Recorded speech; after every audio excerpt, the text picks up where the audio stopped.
नमस्कार दोस्तों। आज भारत के उस योद्धा सन्यासी का जन्म दिवस है। उस युवा सन्यासी का जन्म दिवस है जिसने 1893 में शिकागो के धर्म सम्मेलन में सारे विश्व के सामने साबित किया कि भारत केवल एक भूमि का टुकड़ा नहीं। उन्होंने ये साबित किया कि भारत केवल सांप और सपेरों का देश नहीं है।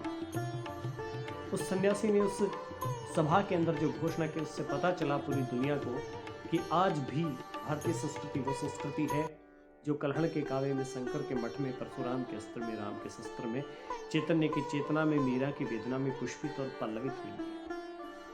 उस योद्धा सन्यासी ने सबसे पहली बार ये प्रूव किया उस धर्म सम्मेलन के अंदर कि हिमालय की बर्फीली चोटियों में बैठा कोई सन्यासी आज भी सर्वे भवन्तु सुखिनः सर्वे सन्तु निरामया की कामना कर रहा है।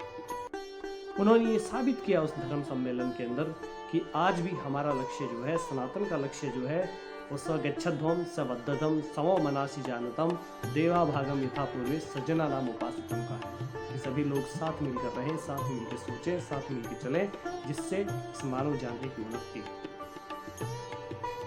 विवेकानंद के जीवन की एक घटना जिसने उन्हें विवेकानंद बनाया, उनका नाम स्वामी विविदिशानंद था। उनका नाम नरेंद्रनाथ दत्त था। जब उन्होंने संन्यास ग्रहण किया तो उनका नाम स्वामी विविदिशानंद था। खेतड़ी के महाराजा अजीत सिंह के वो परम मित्र थे और महाराजा अजीत सिंह के कहने पे ही उनका नाम विवेकानंद रखा गया। कहते हैं कि महाराजा अजीत सिंह के एक पुत्र की प्राप्ति हुई और उसके जन्मोत्सव के उपलक्ष्य में उन्होंने एक बहुत बड़ा आयोजन रखा। उस आयोजन में स्वामी विवेकानंद भी आमंत्रित थे। अब राजा तो राजा है, अपने हिसाब से आयोजन करता है। उसने एक नर्तकी बुला ली, दारू और शराब वहाँ चल रही थी।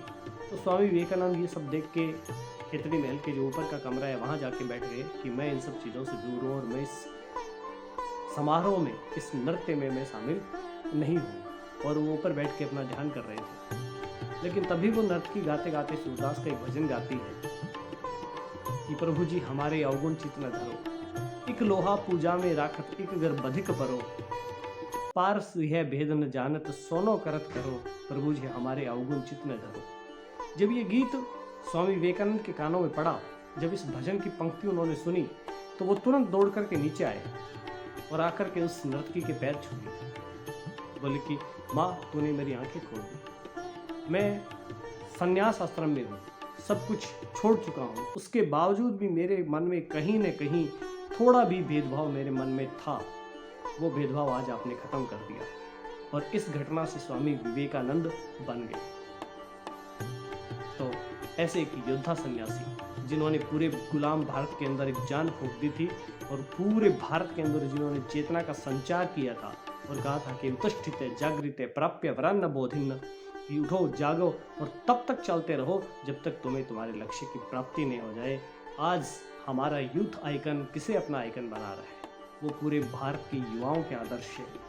युवा मतलब मन की एक दशा, युवा मतलब चित्त की एक दशा, और उस दशा के परिवर्तन करने का नाम स्वामी विवेकानंद है। तो बहुत बहुत धन्यवाद।